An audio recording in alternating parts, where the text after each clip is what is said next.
Hola a todas las personas que nos ven en este canal, nos siguen. Vamos a darle lectura a este tercer libro de Zecharia Sitchin, La guerra de los dioses y los hombres. ¿Cuándo iniciaron los hombres las guerras entre ellos? En este libro se nos informa, es una información que nos da Zecharia Sitchin extraída de las tablillas encontradas en esa región que hoy es Mesopotamia, tablillas de arcilla. Los dioses son los Anunnaki que vinieron de Nibiru y crearon esta humanidad de la que formamos parte. Nos enseñaron muchas cosas, muchas tecnologías nos las dejaron, que hoy estamos aprovechándolas, pero también nos enseñaron cosas negativas. Son personas. Nosotros nos parecemos a ellos, fueron ellos que nos crearon. Y una de las cosas negativas fue la guerra. Cuando los terrestres fueron creados no conocían las guerras. Las guerras se las enseñaron esos que los terrestres llamaban de dioses. Nunca fueron ni son dioses. Y desde ese entonces los humanos, los terrestres, continúan con esa desgracia de hacer guerras. Y guerras por varias motivaciones que ya los mismos Anunnaki, Anakim o Nefilim, que se mencionan en la Biblia, también en el Antiguo Testamento, también usaban diferentes motivaciones para hacer guerras. Los terrestres fueron instruidos por ellos, enseñados por ellos en técnicas de guerra, cómo matar a las personas y cómo tener motivaciones para hacer guerras. Y si no se tienen, se crean, lo que hoy se llama un casus belli. Y en estas tablillas uno descubre, leyéndolas, cómo reyes que fueron instituidos por ellos eran instruidos también para que fueran a hacer guerra a otros lugares. ¿Para qué? Simplemente para robar. Una de las principales motivaciones de la guerra de ellos era el poder, obtener territorio de uno o de otro de ellos, quitárselo, robárselo. Y esa ideología se quedó entre los terrestres. No solamente le enseñaron a hacer las armas para matarse entre ellos mismos, sino que también le enseñaron motivaciones para guerrear. Entonces encontramos en la lectura de este libro, vamos a ver que las motivaciones los Anunnaki se las enseñaron al terrestre y se siguen usando al día de hoy. Al principio eran los grandes, la guerra era en ellos que la hacían con la tecnología que tenían, que no se puede equiparar con la que tenemos hoy, una tecnología millones de años avanzadas. Y hay rastro de uso de esas tecnologías en la edad antigua de nuestra humanidad, porque ellos la usaron. Y a veces le entregaban cierta tecnología a algún rey, alguno con el que vencía a los demás. En la Biblia aparecen esas tecnologías muchas veces, algunas de ellas. Entonces, ¿por qué seguimos guerreando hoy? ¿Por qué se sigue haciendo guerra hoy? Por las mismas motivaciones que ellos le enseñaron al terrestre, para robar recursos, no solamente territorios, sino recursos de los países, robárselos. Y las motivaciones se inventan, si no las hay, se inventan. Lo que ya le decía el casus belli, ¿no? En Irak, en el 2001, no habían armas de destrucción masiva, pero se le inventó la mentira de que había el gobierno de George Bush. Y se invadió a Irak porque lo que se quería era robarse el petróleo de Irak, robarse tesoros arqueológicos de Irak. Y el dictador que estaba ahí, Saddam Hussein, era un problema. También se lo llevaron por delante. Y entonces, después de años del desastre que causaron en Irak, que todavía están las consecuencias, la destruyeron completamente, como ellos mismos dicen, ¿no? La volvieron a la Edad Media. Te vamos a volver a la Edad Media. Así amenazan algunos gobiernos todavía, los gobiernos de Estados Unidos. volverlos a la Edad Media. Es una destrucción total. No le importan entonces derechos humanos, derechos de los pueblos, derechos de las personas, esas cosas. Ellos se llenan la boca cuando les conviene, pero nada de eso le importa. Simplemente robar petróleo, robar tesoros, robar cualquier cosa. Guerras para robar. Porque no hay ningún país que haya ido a Estados Unidos a largarle bombas, a lanzarle bombas, a robar sus territorios. Más de 200 años de su historia. El 80% de la historia de Estados Unidos es haciendo guerra para robar. Es increíble, el primer imperio que tiene ese récord. Son recordistas en eso. Y no paran. Es como una enfermedad. Y esa tendencia de matar, de dejarse matar, viene ya nos la enseñaron los Anunnaki. Dice el libro aquí en el prefacio, dice, mucho antes, escribe Zecharia Sitchin, mucho antes de que el hombre guerreara con el hombre, ¿ve? Terrestre con terrestre entre nosotros, los dioses, entre comillas, porque no fueron dioses ni son dioses, los dioses combatían entre ellos. En realidad, las guerras del hombre comenzaron como guerras de los dioses. Entre ellos comenzaron a matarse, a guerrear. Y después decidieron algunos de ellos enseñarle a los terrestres el uso de armas y a formar lo que hoy llamamos ejércitos, seguidores. Hombres y mujeres que iban enseñados a la guerra a matarse y a matar también. Y las guerras de los dioses por el control de la tierra, tuvieron sus inicios en su propio planeta. Ya desde Nibiru venían ellos con ese sistema de hacer guerras para robar territorios. Y implantaron ese sistema aquí, trajeron su cultura. Y entre esos aspectos culturales que trajeron fue el aspecto de la guerra, hacer guerras. Trajeron el sistema político que tienen ellos allá, que es el monárquico.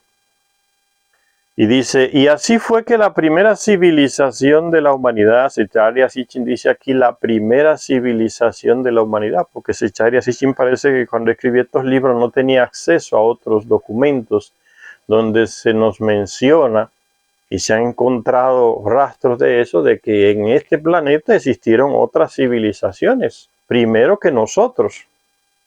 Civilizaciones que ya hacen millones de años que desaparecieron.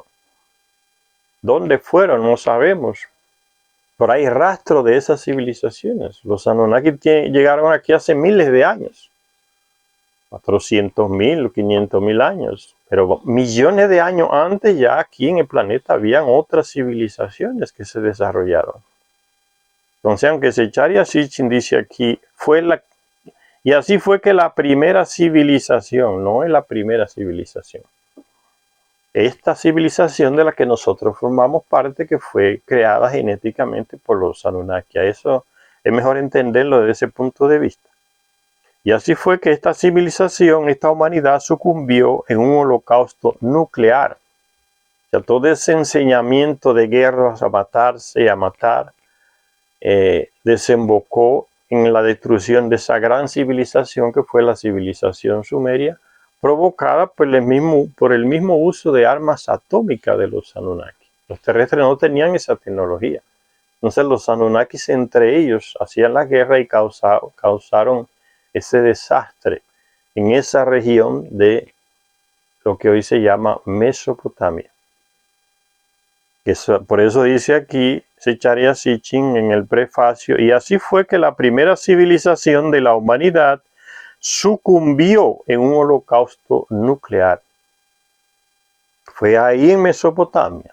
Otras partes del planeta estaban ya habitadas por terrestres y no sufrieron ese desastre nuclear que sucedió ahí en Mesopotamia. Ya en América estaban muchas civilizaciones también desarrollándose y en otros lugares, en Asia también.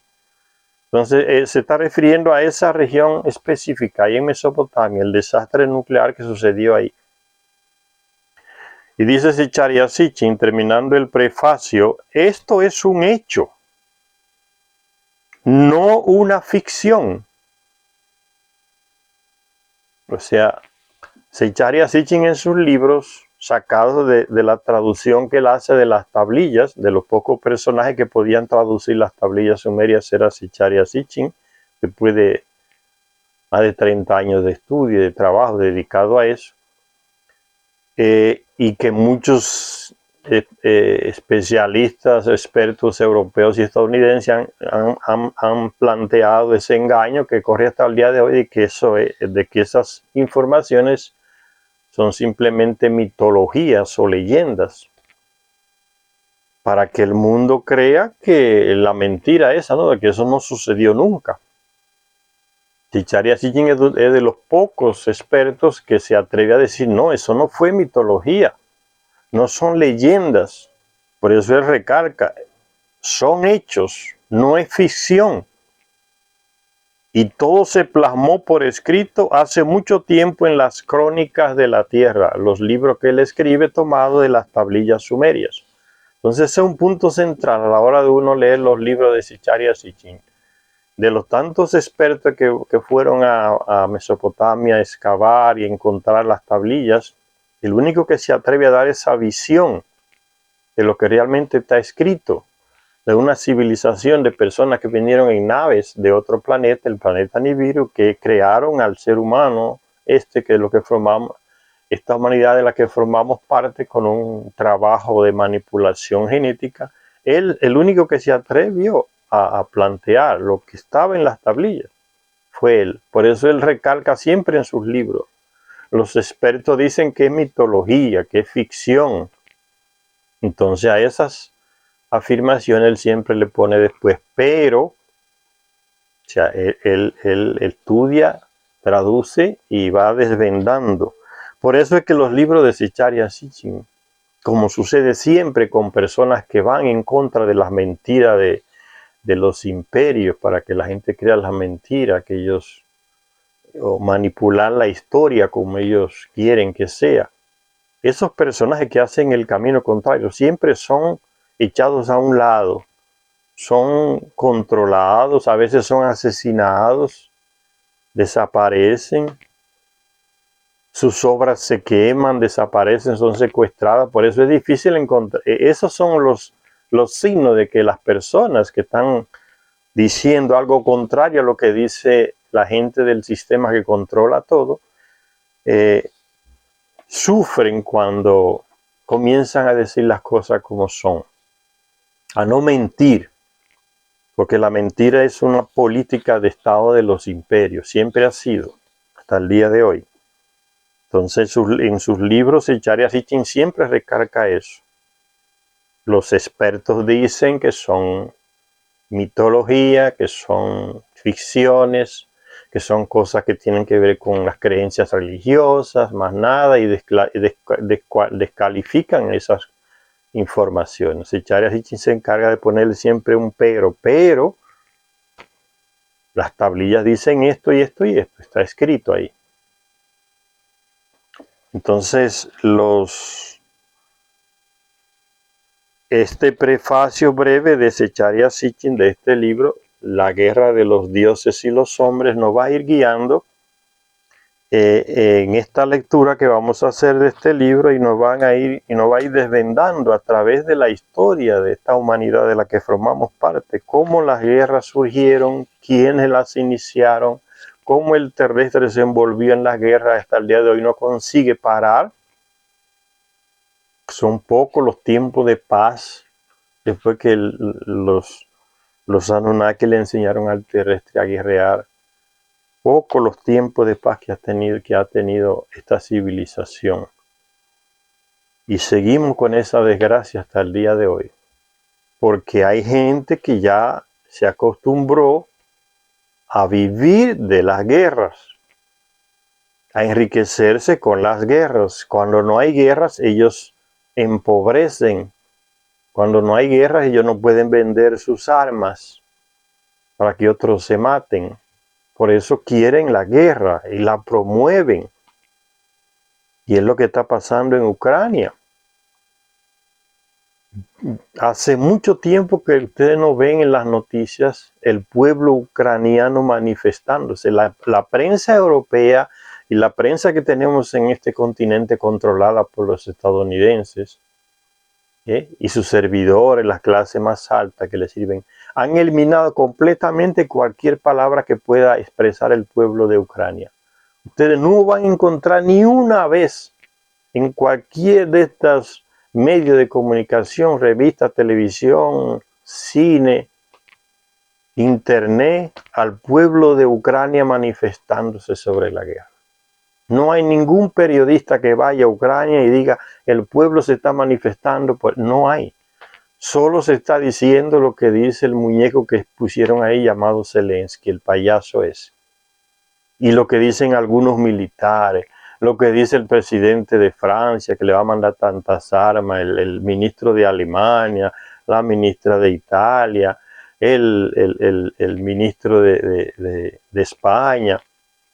Esas son las voces que se están escuchando sobre Ucrania. El pueblo ucraniano ha sido totalmente silenciado porque simplemente es un objeto de los vendedores de armas que tienen su centro en Estados Unidos para probar sus armas y para hacer negocio. Pero el pueblo de Ucrania no aparece por ningún lugar, hablando, diciendo, reclamando en las calles. Un periodista que vaya a la calle y enfoque y le transmite al mundo la visión real, no importa la que sea, del pueblo ucraniano, no aparece. Es un silencio total y mucha gente ni se para a cuestionar eso, sino que va tragándose toda esa mentira que le están diciendo los medios de comunicación que son a favor de Estados Unidos y del complejo militar de vender armas, hacerse rico para vender armas, vendiendo armas. No aparece el pueblo ucraniano. El pueblo ucraniano es el que va a perder en esa guerra. Porque los grandes negociantes que están allá, ustedes no se imaginan cuántas empresas de llamados contratistas estadounidenses están en Ucrania. Y eso no aparece en la prensa. Contratistas, aquellos que reciben dinero y ganan dinero con la guerra, llevando mercenarios, llevando armas, vendiendo armas aquí, llevando armas allá, haciendo lobby para que se envíen millones, antes de que lleguen la millonada de dólares que le está mandando Biden a Ucrania, que no es gratis. La gente cree que es un heroísmo de Estados Unidos y de Europa, que le mandamos tantos millones, y que no dicen que le emprestaron, nunca parece que le emprestaron, dice que le ayudamos, le enviamos. O sea, siempre están mintiendo. Ellos están vendiéndole armas a Ucrania. Cada envío a Ucrania va a tener que pagar. De los ucranianos, el pueblo de Ucrania, ya está endeudado hasta la 15ª generación de aquí para frente, porque la deuda que está acumulando en esas armas que le están mandando, ni los que han nacido se imaginan lo que van a deber cuando nazcan en Ucrania. Y eso es una señal. El pueblo ucraniano no aparece en la prensa para nada. No habla, es mudo, lo han silenciado completamente. Nadie sabe lo que dicen los ucranianos sobre la guerra, porque no aparece, está todo silenciado. El payaso Zelensky se ha encargado de silenciar a todos los medios de comunicación que no son afín a él. Neonazistas, a todos los silenció. Y nadie dice nada. Los periodistas de otros países se quedan callados y han silenciado la prensa opositora en Ucrania.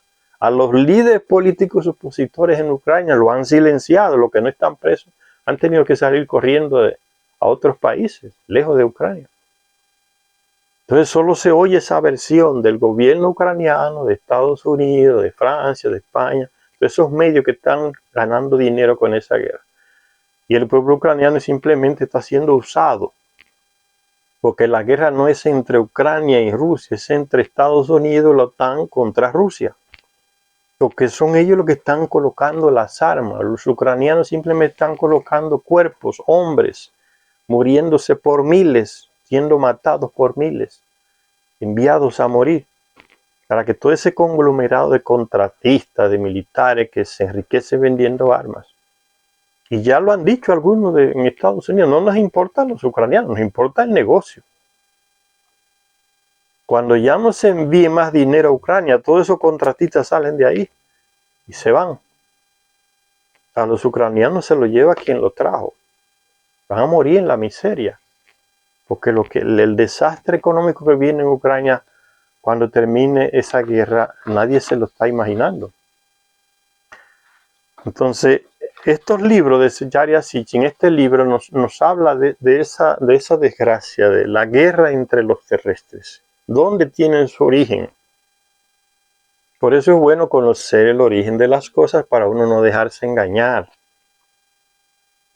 Cuando tú conoces la historia de los hechos que están pasando hoy, el origen, la génesis, uno no es tan ingenuo ni habla tantos disparates que no tienen ni pie ni cabeza, porque uno ya sabe, igual con las religiones y cualquier otra actividad humana, cuando usted sabe el origen, la historia de eso, de lo que se está hablando, usted ya no se deja engañar, no es tan ingenuo. Entonces esperamos que con la lectura de este libro tengamos más claridad, avancemos un poco en nuestra mente, no seamos ingenuos a la hora de analizar los hechos que están sucediendo actualmente, porque el objetivo de leer estos libros no es simplemente tener un conocimiento antiguo de algo que pasó, no. Esto que pasó ha motivado lo que está pasando hoy. Conociendo el pasado, vamos a conocer más el presente y el futuro también, el posible futuro. Entonces por eso actualizamos estas lecturas, para que mucha gente no se quede en eso que leímos de un hombre que escribió hace mucho tiempo estas cosas y unas tablillas antiguas y se quedan en ese aspecto. No, esas son cosas antiguas que pasaron, ¿no? No es el objetivo de los libros de Zecharia Sitchin, es decirnos las cosas de hoy, porque muchas de las cosas que están en estos libros se están cumpliendo.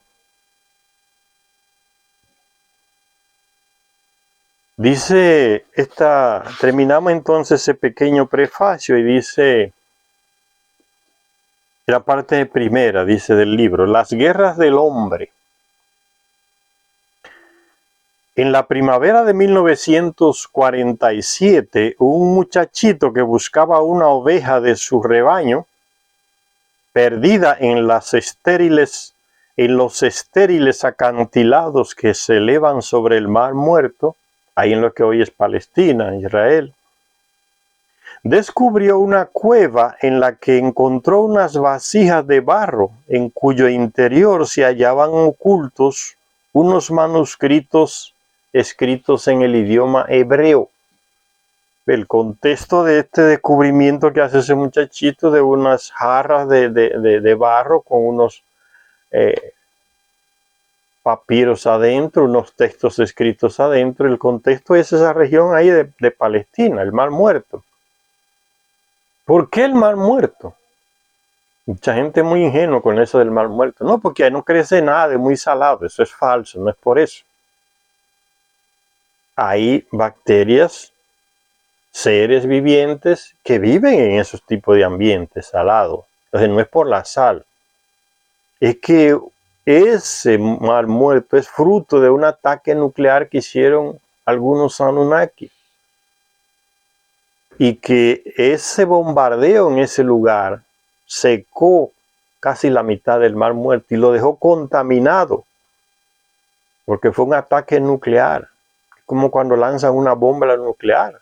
Ese terreno queda quemado por cientos de años, por miles de años. Y uno ve desde arriba la región ahí del Mar Muerto, la región del Sinaí también, y se ve todo quemado, todo está prieto, las piedras, el terreno quemado, el ataque nuclear. Un hecho que ya aparece en la Biblia, ¿no? La destrucción de Sodoma y Gomorra, 2 de las 5 ciudades que estaban ahí en la orilla del Mar Muerto, ahí donde se lanzó las bombas nucleares, que arrasó con todo eso. Desde esa época es que viene eso de de que ese mar ahí no produce nada. Con el tiempo se irá restaurando. Pero el mar muerto viene de eso, no porque haya mucha sal y lo que sea, es que sufrió un ataque nuclear en esa zona. Y la prueba es esa, el terreno está todo quemado, negro, del ataque nuclear, en esa región. Entonces ese jovencito que pastoreaba ovejas en esa región, entró en una cueva buscando una oveja y encontró esas vasijas llenas de esos escritos. Salió y se la comunicó a otras personas y después las autoridades fueron y verificaron y extrajeron todo ese material y se está guardado en el museo allá en Israel. Vasijas de barros. Aquellos manuscritos y otros que se descubrieron en la zona en los años siguientes, o sea, los expertos siguieron entonces cavando porque imaginaron que deberían haber otros escritos escondidos en la región. Y así fue. Dice, aquellos manuscritos que descubrió el niño en las jarras y otros que se descubrieron en la zona en los años siguientes, denominados colectivamente como los manuscritos del Mar Muerto, habían permanecido ocultos durante casi 2000 años, cuidadosamente envueltos y escondidos durante los turbulentos años en que Judea tuvo que soportar el poderío del Imperio Romano. Y se hace Zecharia Sitchin la siguiente pregunta. ¿Formarían parte de la biblioteca oficial de Jerusalén que se sacó de la ciudad antes de que ésta y su templo cayeran en el año 70 después de Cristo? O como supone la mayoría de los expertos, sería la biblioteca de los esenios, una secta de ermitaños con preocupaciones mesiánicas. Eso se pregunta Zecharia Sitchin. ¿Serían esos textos que se han encontrado en esas vasijas de barro en esa región? ¿Serían parte de la biblioteca oficial de Jerusalén que algunos sacaron apresuradamente antes de que llegara la invasión de los romanos en el año 70 después de Cristo? ¿O serían textos que formarían parte de una secta llamada los esenios que lo enterraron y los guardaron por ahí? Esa es la pregunta que se hace Zecharia Sitchin. Las opiniones están divididas, dice Zecharia Sitchin, pues la biblioteca poseía tanto textos bíblicos tradicionales como escritos que trataban de las costumbres, la organización y las creencias de la secta. Entonces habían como dos tipos de textos, por eso las opiniones de los expertos están divididas, si era la biblioteca de Jerusalén o eran textos que escribieron esa secta llamada los esenios, porque los textos están mezclados. Unos hablan de esa secta y otros hablan de esas guerras de Jerusalén entre los romanos y esa época. Entonces por eso está la división a nivel de opiniones. Las opiniones están divididas, pues la biblioteca poseía tanto textos bíblicos tradicionales como escritos que trataban de las costumbres, la organización y las creencias de la secta. También puede ser que esa secta tuviera esos escritos guardados, antiguos, que no tenían nada que ver con ella, y otros que ellos escribieron. Uno de los manuscritos más largos y completos, quizás el más dramático, trata de una guerra futura, una especie de guerra final, titulado por los expertos como la guerra de los hijos de la luz contra los hijos de las tinieblas. O sea, los textos no tienen título. Los expertos que lo descubrieron ahí es que le dan ese título de la guerra de los hijos de la luz contra los hijos de las tinieblas. Ese título no existe en los textos. Se lo dan los expertos que lo encuentran, para que estemos claros ahí. Porque hay gente que comienza a elaborar cosas y que los hijos de la luz son los hijos de Dios, que los hijos de la oscuridad son los hijos de Satanás, y que ese título de guerra de los hijos de la luz contra los hijos de la tiniebla no está en los manuscritos, no tienen esa titularidad, se la dan los expertos, entonces no hay que estar elaborando a partir de ese simple hecho de que los expertos le dieron ese nombre a esos textos. No vale la pena. Los expertos lo han llamado como la guerra de los hijos de la luz contra los hijos de las tinieblas. Así sucede mucho en la historia, señores. Hay gente que copia hasta los errores y sigue repitiendo hasta los errores de los primeros que descubrieron algunas cosas. Por ejemplo, Cristóbal Colón. Llegó aquí a América y equivocadamente pensó que había llegado a la India y le llaman a los indígenas aquí de indios. Pero ya aclaró, todo el mundo ya sabe que no llegó a la India, fue aquí a América. Entonces, ¿por qué sigue la gente diciéndole indio? Se sabe que fue un error que cometió, porque se sigue repitiendo el mismo error. Ve la locura de la mentalidad humana a veces, ¿no? Repitiendo el mismo error de un tipo que se equivocó. No llegó a la India. Los indígenas de aquí, América, nunca se han llamado ellos mismos indios. Ellos son diferentes nacionalidades y tienen cada uno su nombre.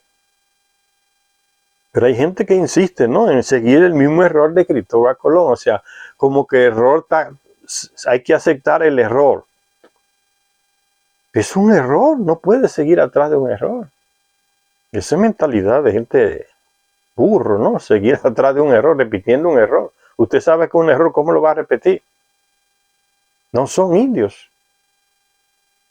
Son indígenas, que significa que son originales de aquí. Y cada uno de esos grupos indígenas tiene su nombre. Ellos se llaman por su nombre. Nosotros somos de la tribu tal, de la familia tal. Ellos no se llaman indios. Entonces, errores históricos que por brutalidad de mentalidad atrasada se siguen repitiendo. Y ahora el buen entendedor no debe cometer esos errores. Tiene que corregirlo a nivel de lenguaje también. Pero uno ve que en la misma educación que recibimos en las escuelas se sigue repitiendo el mismo error.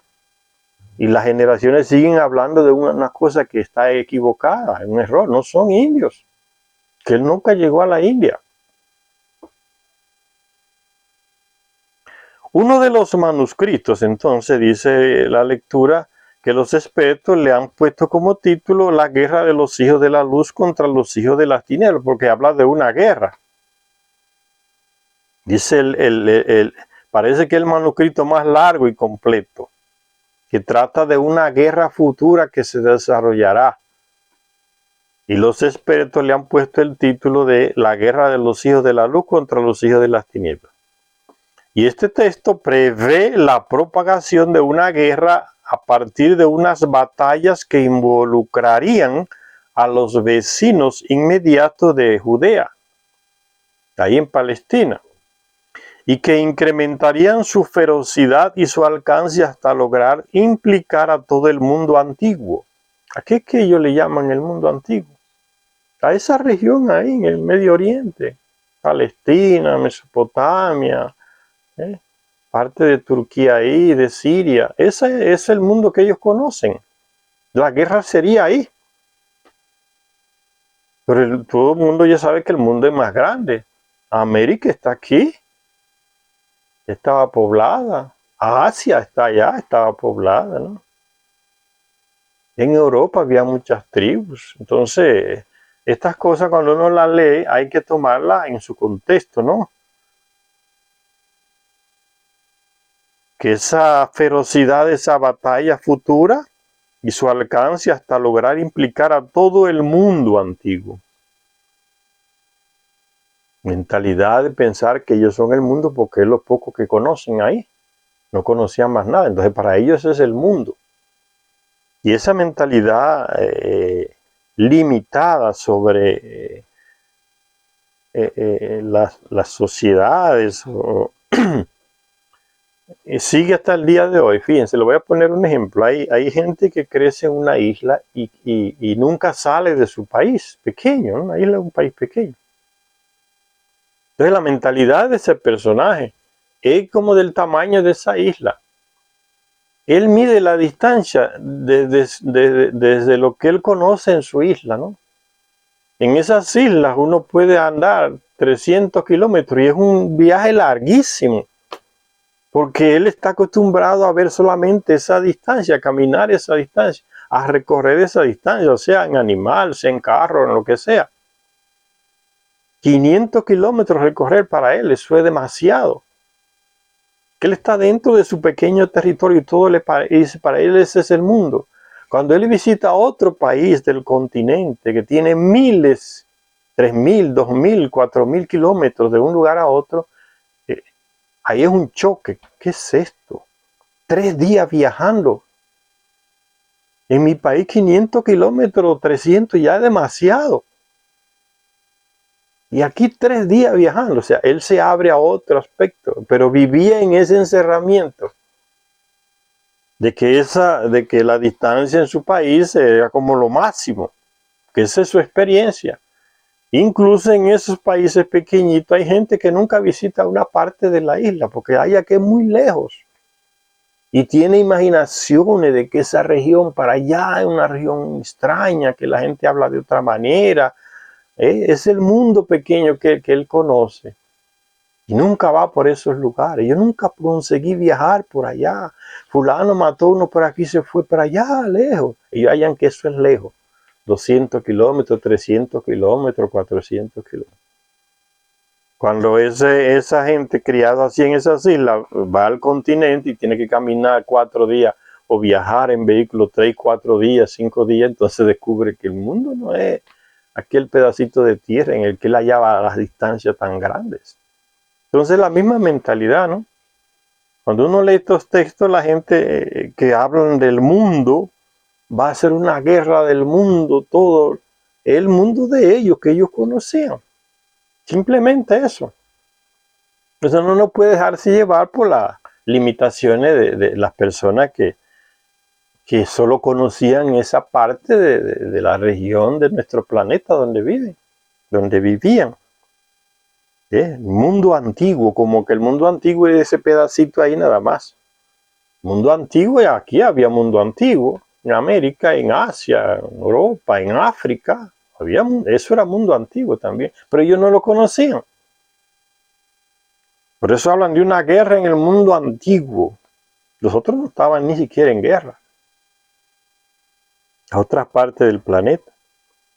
Dice este texto, el primer combate entre los hijos de la luz y los hijos de las tinieblas, es decir, contra el ejército de Belial, consistirá en un ataque sobre las tropas de Edom, Moab, los amonitas y la región filistea. Luego sobre la de los Quitín de Asiria y sobre los violadores de la alianza que les prestan ayuda. Y tras todas estas batallas avanzarán sobre los Quitín de Egipto y a su debido tiempo contra los reyes del norte. Simplemente la región ahí en Medio Oriente la que está hablando, señores. No habla nada de América, de lo que hoy llamamos América, ni de África, ni de nada. Sí, el espacio es ese ahí. Para ellos era el mundo.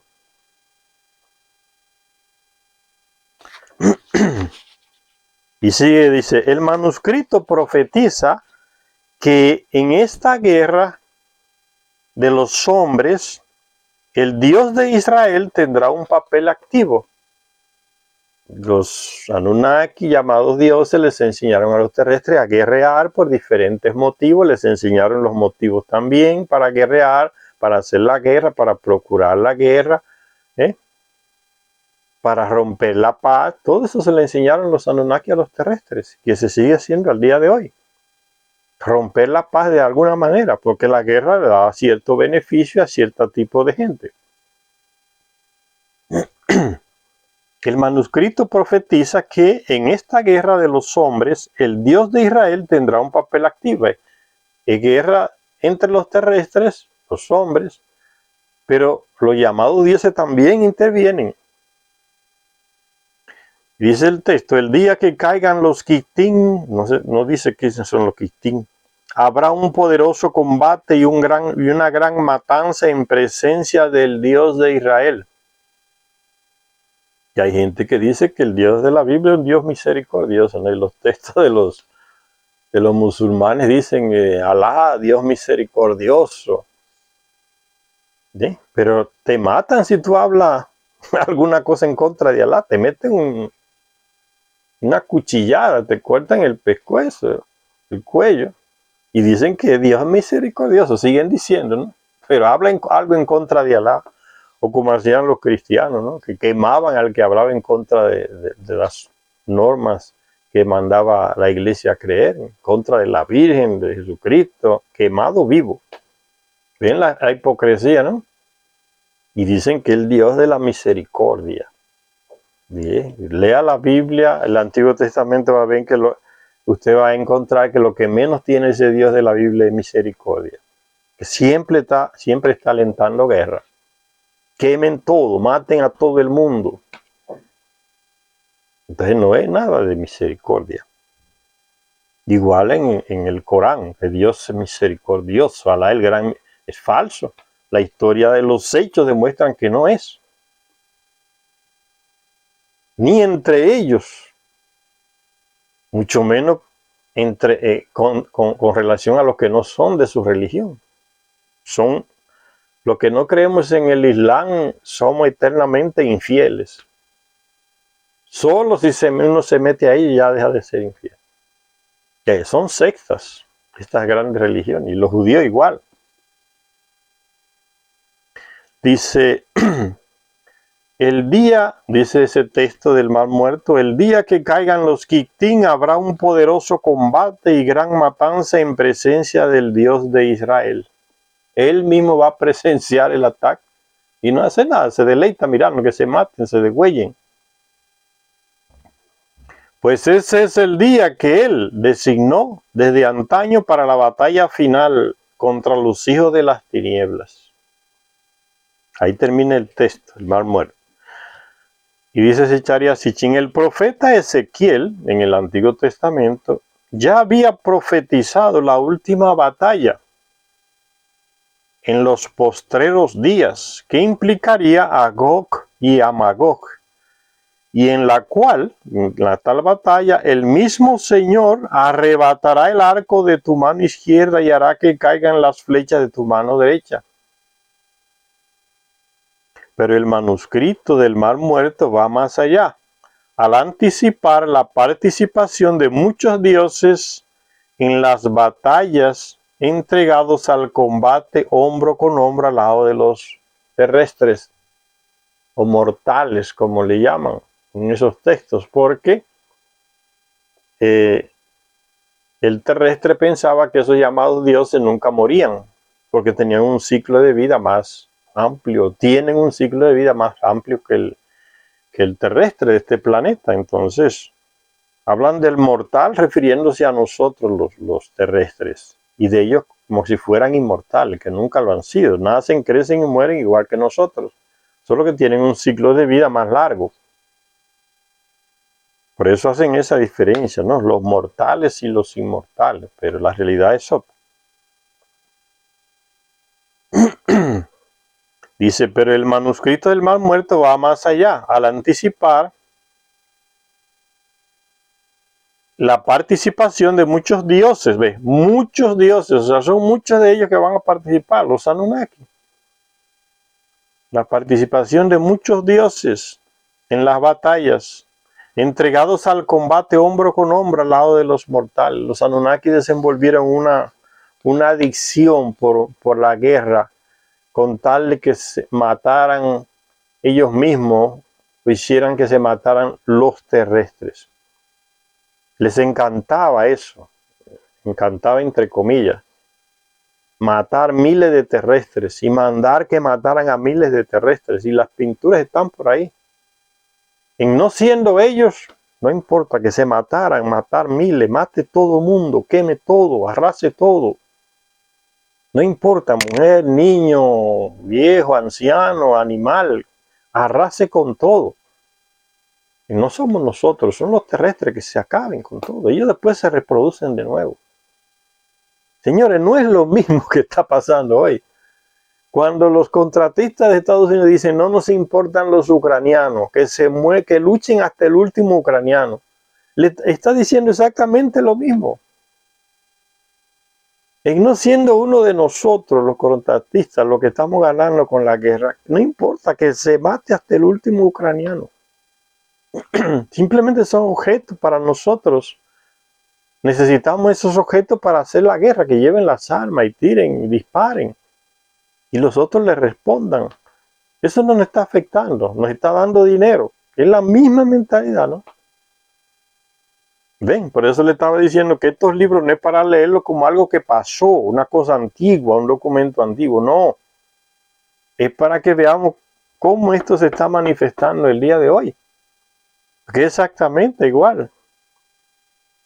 Los dioses van a participar, ¿para qué? Para matar a terrestres y ver que hacer que ellos se maten entre ellos. No es para que los dioses se maten entre ellos. Los hijos de la luz lucharán contra los hijos de las tinieblas con una demostración de poderío divino. Los dioses van a intervenir con sus armas más avanzadas. En medio de un estrepitoso tumulto, en medio de los gritos de guerra de dioses y hombres. Y sigue diciendo Zecharia Sitchin, entonces, dejando el texto del mar muerto, dice Zecharia Sitchin, aunque cruzados, los famosos cruzados que iban animados por el Papa de Roma en aquella época, en la Alta Edad Media, ¿no? Los cruzados a rescatar a rescatar Jerusalén de los musulmanes, ¿no? Las cruzadas que se organizaban en Europa, miles de campesinos, analfabetos, pobres, recogidos con promesas falsas de que iban a la guerra a defender a Dios, a la fe cristiana, a recuperar los territorios sagrados donde había nacido Jesús, la Virgen, San José y esas cosas que estaban en manos de los impíos que eran los musulmanes. Entonces hay que, si usted tiene fe, entre en la cruzada. ¿Quién la financiaba? Los grandes príncipes que tenían dinero, que eran los que se quedaban con lo que se conseguía en la guerra. Los pobres morían.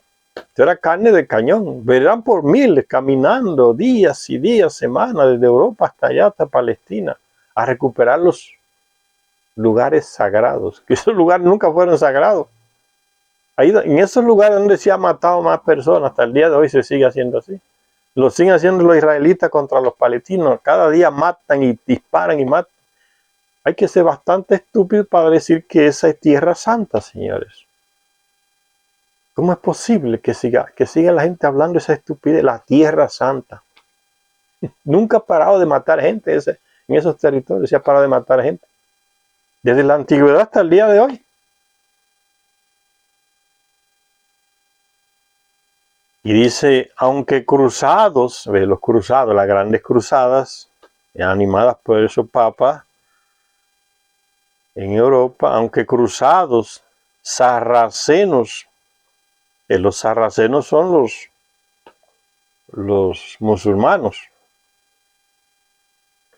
aunque cruzados, sarracenos e infinidad de ejércitos en épocas históricas han ido a combatir en nombre de Dios. El Papa animaba a la gente, vamos, en nombre de Dios, en nombre de la fe, a matar a todos esos sarracenos, a esos moros, allá a quitarle los santos lugares que han ocupado. Y los otros seguidores de Alá hacían lo mismo, apoyados por Alá y rezándole a Alá, vamos a matar a esos infieles que vienen a invadir los sagrados, territorios sagrados nuestros, la misma porquería de los dos lados. La misma irracionalidad, una locura total. Aunque cruzados, sarracenos e infinidad de ejércitos en épocas históricas han ido a combatir en nombre de Dios, la creencia de que en una guerra por venir el mismísimo Dios se presentará en el campo de batalla y que dioses y hombres lucharán hombro con hombro suena tan fantasioso que en el mejor de los casos se tomaría en forma alegórica. Parece una alegoría, mas no es. Es realidad cruel, deshumana. Por eso dijo Sichara Sitchin al principio, esto no es ficción. Es historia de nuestra humanidad, no es fantasía, no es ficción. No son leyendas, no es mitología, por eso es recalcar en el prólogo, esto es historia, son hechos. Dice entonces, sin embargo, no resulta una idea tan extraordinaria como podría parecer, pues en la antigüedad se creía de hecho que las guerras de los hombres no solo las decretaban los dioses, sino que también contaban con la participación activa de estos. Los dioses, los Anunnaki, tenían las armas mejores, más avanzada la tecnología. Entonces, difícilmente usted va a encontrar un escrito en la Biblia donde se dice que en una guerra murió tal dios. Es igual de hoy. Los contratistas estadounidenses y los militares grandes del Pentágono están allá, sentados en sus escritorios. Una ralea de soldados pagos es que mandan allá a matarse. Y le mandan las armas, mátense. Y eso le produce muy dinero que lo reciben allá en sus cartones de tarjetas de crédito, en sus bancos, sin mover un dedo. Los dioses son ellos hoy, los dioses de la guerra. Porque aquellos antiguos se fueron, pero le dejaron los conocimientos al extraterrestre y estos imperios la usan para producir más armas y seguir matando, porque es el gran negocio. Las guerras para robar. Y esto no lo digo yo, yo estoy tomando esa frase de un comandante estadounidense, los años 60 y 70. La guerra que hacemos es para robar, porque aquí no ha venido ningún país a invadirnos, Estados Unidos, a lanzarnos bombas, que sería entonces una justa defensa nuestra, pero no es así. Todas las guerras hemos ido a otros países a hacerla, para robar recursos. Eso lo dice él, por eso yo repito eso, pues no es que yo me lo invento, es que estoy repitiendo lo de ese militar estadounidense. Y sigue diciendo Zecharia Sitchin entonces, una de las guerras sobre las que más se ha fantaseado, cuando el amor hizo que se botasen 1 millar de navíos, fue la guerra de Troya. ¿Por qué dice que el amor hizo que se botasen 1 millar de navíos? Miles de barcos salieron de una parte de Grecia a guerrear contra Troya, una ciudad ahí en lo que hoy es Turquía. Y se inventaron la historia de que era porque un príncipe de ahí llamado París se robó a una griega llamada Helena, que era esposa de uno de los reyes que fue a la guerra a rescatarla por una mujer. Y esa mentira se la transmiten a la gente en la universidad, en las escuelas, que fue por eso, fue por Helena que se causó. Nada, eso. Era una lucha por el control marítimo de ese estrecho ahí, de Turquía hacia el Mar Negro, hacia allá y hacia acá. Control por la economía, el transporte de mercancía en ese estrecho ahí. ¿Quién lo controlaba? Tenía el control. Cobraba impuestos, pero se mete esa cosa de que fue por una mujer, que se mataron miles y miles de hombres y dioses lucharon, y ese cuento la gente no se puede dejar meterse esas historias. Y ese cuento lo sigue metiendo hoy, no, porque es que se están violando los derechos humanos, por eso vamos allá a ayudar. ¿Y quién se cree esa estupidez? Y cuando ustedes le mandan las bombas atómicas a Hiroshima y Nagasaki, ¿qué carajo le importan los derechos humanos? Entonces la gente analizando las cosas se va dando cuenta que la mentira es una política de Estado. No puede tragárselo esas cosas, ser tan ingenuo. Una de las guerras sobre la que más se ha fantaseado cuando el amor hizo, dice entre comillas, cuando el amor hizo que se botasen 1 millar de navíos, fue la guerra de Troya entre los aqueos griegos y los troyanos. Los aqueos, que era una de las tribus más guerreras de las tantas que formaban Grecia en esa época. Los aqueos, que conquistaron otras partes de Grecia. La declaración, ¿quién no lo sabe? Los griegos, para obligar a los troyanos a devolver a la hermosa Helena, a su esposo legítimo, el rey Menelao. Sin embargo, en un relato épico griego, relato épico griego llamado el Kipria, se daba a entender que esta guerra fue premeditada por el gran dios Zeus. Lo de Helena fue un casus belli inventado. Bien, como los dioses le enseñan al ser humano, como les decía, a crear casus belli, falsas motivaciones para la guerra. Dice un texto antiguo de ese llamado Kipria: hubo un tiempo en que miles y miles de hombres sobrecargaban el amplio seno de la tierra, y por compasión a ellos, Zeus, en su gran sabiduría, uno de los dioses, decidió aligerar la carga de la tierra, como matando a miles de gente y haciendo que miles de terrestres se mataran. Así que él aligera la carga de la tierra. De modo que provocó la contienda de Ilión, que es Troya. Por eso Homero escribe la Ilíada. Ilión es Troya. A tal fin, para a través de la muerte provocar un vacío en la raza de los hombres. ¿Ya ven, señores, cómo las cosas se actualizan? ¿Y cuál es una mentalidad que existe al día de hoy? En los que gobiernan el mundo, gente en Estados Unidos, en Europa, ¿no? Hay que eliminar, hay mucha sobrepoblación, hay que eliminar una parte para aligerar la situación. Es la teoría de la superpoblación, que se extendió por años atrás, en los años 90, 80, ¿no? Hay una superpoblación, entonces hay que eliminar, porque si inventan historias, ¿no? Que los alimentos no van a ser suficientes para todos, que va a ser un problema ese monte de gente hambriento subiendo a invadir los países desarrollados. Esa estupidez mucha gente se la creyó, pero se elaboraron teorías que se llevaron a la práctica para eliminar a miles de personas, porque se ve así. Los gobernantes ven que la gran mayoría es un problema para ellos, una amenaza. Entonces hay que disminuirla. ¿Cómo? Con las guerras químicas.